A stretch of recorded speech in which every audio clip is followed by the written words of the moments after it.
एक ने हमसे पूछा कल कि जो लिखा रहता है 786, इसका अर्थ क्या होगा। हमने कहा संसार के कहीं का भी कोई महापुरुष हो, वो अध्यात्म ही सिखाएगा और कुछ नहीं सिखाएगा। अध्यात्म के अलावा कुछ नहीं सिखाएगा, चाहे वो 7 समुद्र पार हो या भारत भूमि में हो। महापुरुष एक ही बात कहेगा।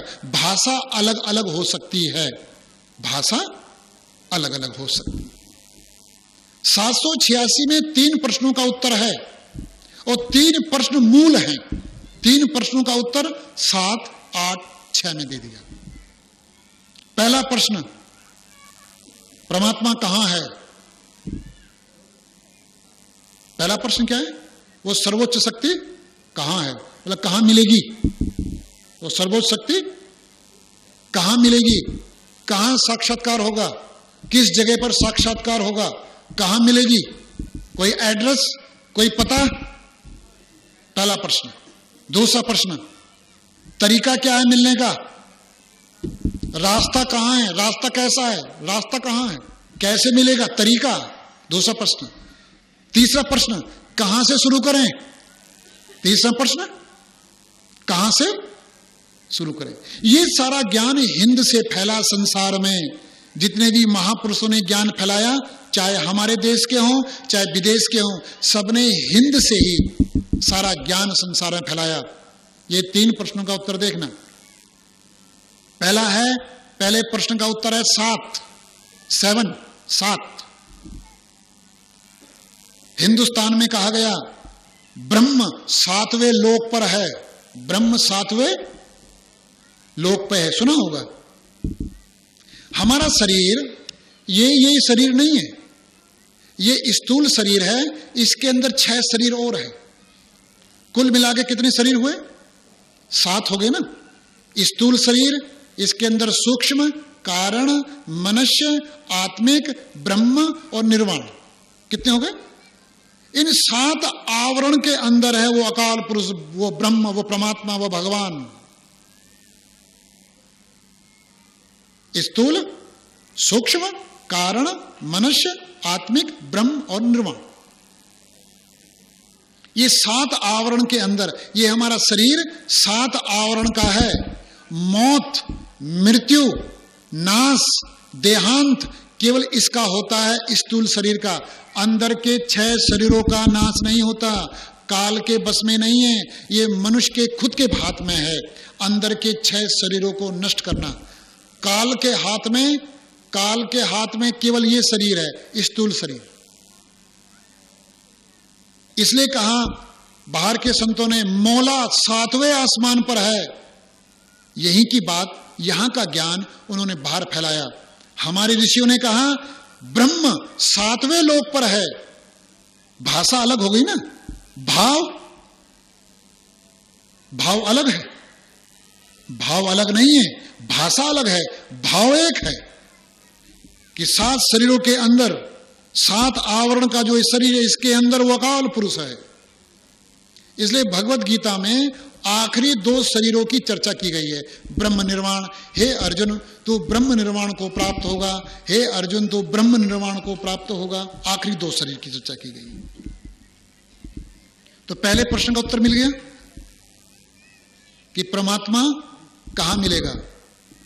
7 शरीरों के, मतलब स्वयं के शरीर के अंदर, बाहर नहीं। अगर उसका साक्षात्कार करना है तो कहां करेंगे, स्वयं के शरीर के संसार में फैला। तो 7वां नंबर क्या था कि परमात्मा कहां मिलेगा। तो उत्तर क्या था, 7 शरीर के अंदर। दूसरा प्रश्न क्या था, तरीका।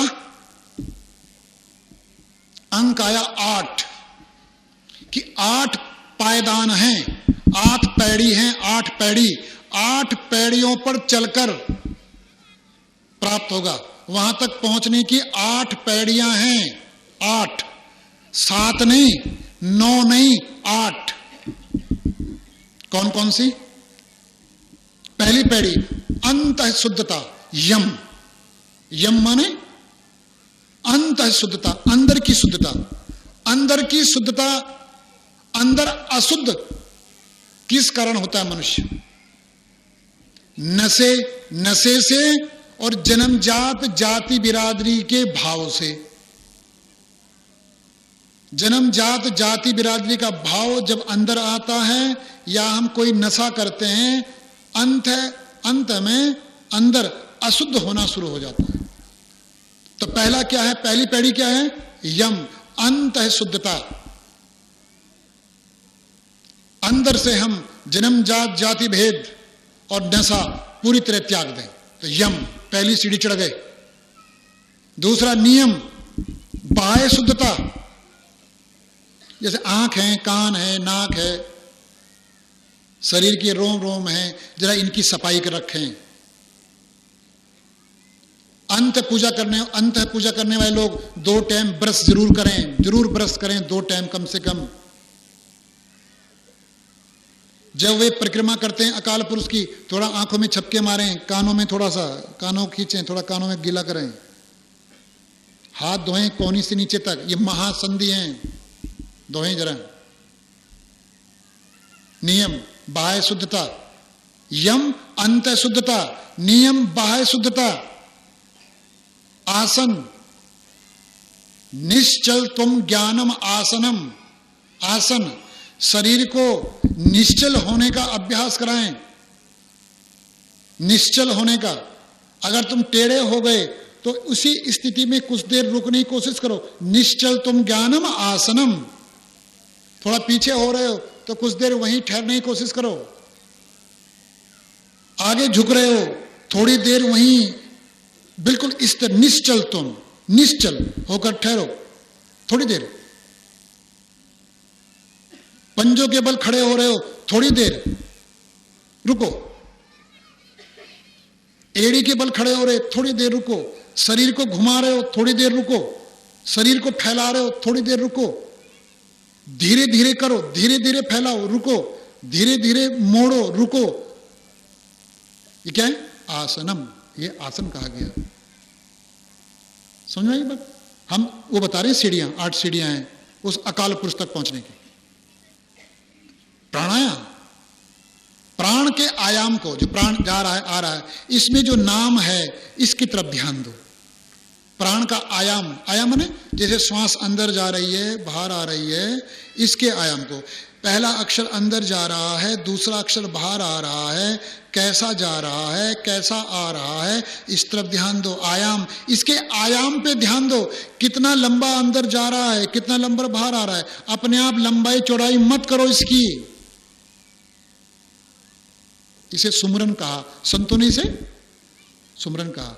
जैसे जा रहा है, भगवान बुद्ध ने कहा इसे विपश्यना, विशिष्टता से पश्यना। पश्यना मतलब देखना। भगवान बुद्ध ने कहा इसे पाली भाषा में विपश्यना। इसका अर्थ क्या है? विशिष्टता से पश्यना, देखना, विशिष्टता से देखना। किसको? जो नाक के आगे चल रहा है। ये नाक के आगे क्या चलता है? क्या चलता है नाक के आगे? श्वास। कि श्वास में जो 2 अक्षर हैं, पहला अक्षर अंदर गया, दूसरा अक्षर बाहर आया, इसे विशिष्टता से देखना। भगवत गीता में जब श्री कृष्ण महाराज ये अभ्यास बता रहे हैं तो लोगों ने इसका गलत अर्थ निकाला, अर्थ का अनर्थ किया। भगवान कृष्ण ने कहा नासाग्रे, हे अर्जुन नाक के आगे देख। हे अर्जुन नासाग्रे, नाक के आगे देख। तो हमने क्या किया? दोनों आंखों से नाक के आगे इस तरह देखना शुरू किया। सिर में दर्द हो गया या मन विचार पैदा कर रहा है, इसको घुमा फिरा के सिकोड़ के वहीं लिया। कहां पर? जो पहला अक्षर अंदर जा रहा है, दूसरा अक्षर बाहर आ रहा है, पहला अक्षर अंदर जा रहा है, सिकोड़ के पूरे विचारों को, पूरे मन को सिकोड़ कर। मन तो हजारों हाथों से, हजारों पैरों से भागता है। इसलिए मन को क्या कहा? इंद्र, इंद्रियों का राजा। इंद्र, इसकी चोट कैसी है? वज्र की तरह चोट है, वज्र की चोट। इसलिए मन को क्या कहा? इंद्र, इंद्रियों का राजा। इंद्र, इसकी चोट कैसी है? वज्र की तरह चोट है, वज्र की चोट है इसकी। इंद्र का मतलब क्या है? इंद्रियों का राजा। और इंद्रियों का राजा कौन है? मन। इसको लाओ प्रत्याहार, इसको लाओ खींच के ही नाम पर, इसको नाम पर लाओ, खींच के नाम पर लाओ। प्रत्याहार। धारणा। अब देखो धारणा, आंखों से ऊपर, आंखों से, यहां नहीं कह रहे हम यहां नहीं कह रहे हैं, आंखों से ऊपर देखने की कोशिश करो। क्या दिखेगा? कुछ नहीं मत कह देना, कुछ ना कुछ तो है। काला, अंधेरा, कुछ ना कुछ तो है। एक से हमने पूछा क्या दिखा? कुछ नहीं। मैंने कहा जिस दिन तुमने कुछ नहीं देख लिया तो मैं फिर कुछ करने की जरूरत ही नहीं।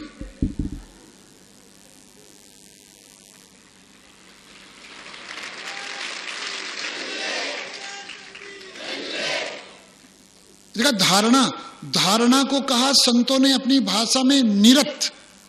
धारणा को क्या कहा? निरत। निरत माने देखना, आंखों से ऊपर देख रहे हैं। ध्यान, धारणा के बाद क्या है? ध्यान।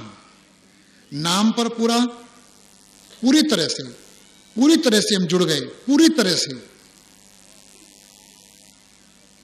फिर समाधि। समाधि मतलब परमात्मा का द्वार, प्रवेश। जो अंत्य पूजा है ना, अंत्य पूजा, ये इंगला पिंगला सुषुम्ना और सुरत निरत, इन पर आधारित है। इंगला पिंगला माने उल्टे हाथ की तरफ क्या है? इसको कुछ संतों ने कहा गंगा, यमुना, गुप्त नाड़ी, सुषुम्ना। सुरे सपने आने से बचाओ, गंदे सपने ना है। आखिरी 6, कहां से शुरुआत करें? हमारे शरीर को संतों ने 7 अंकों में बांटा है, 7 अंकों में। मूलाधार 1, स्वादिष्ठान 2, मणिपुर 3, अनहत 4, 5, विशुद्ध 5, ये 6। यहां से शुरुआत होती है। कहां से शुरुआत होती है? आंखों से। नीचे से शुरुआत नहीं होती कि तुम यहां देख रहे हो, यहां देख रहे हो, नाभि में देख रहे हो, नहीं। क्या है? आंखों से ऊपर से शुरुआत होती है। 6 अंक हमारे यहां आता है। देख लो मूलाधार क्या होगा? 1। अध्यात्म के इन शब्दों को सुना है किसने? सुना हुआ इन शब्दों को? मूलाधार, स्वादिष्ठान, मणिपुर, अनाहत, विशुद्ध, आज्ञा, सत, सार, ये आध्यात्मिक हैं। जो अंदर गए उन्होंने खोजे हैं वास्तव में। तो 6 अंक कहां आ गया? यहां गया। आंखों से ऊपर से शुरुआत करते हैं। तो समझ में आ गया? 786। 3 प्रश्नों के उत्तर अंकों में हैं। महापुरुषों ने दिए हैं। ये ज्ञान हिंदुस्तान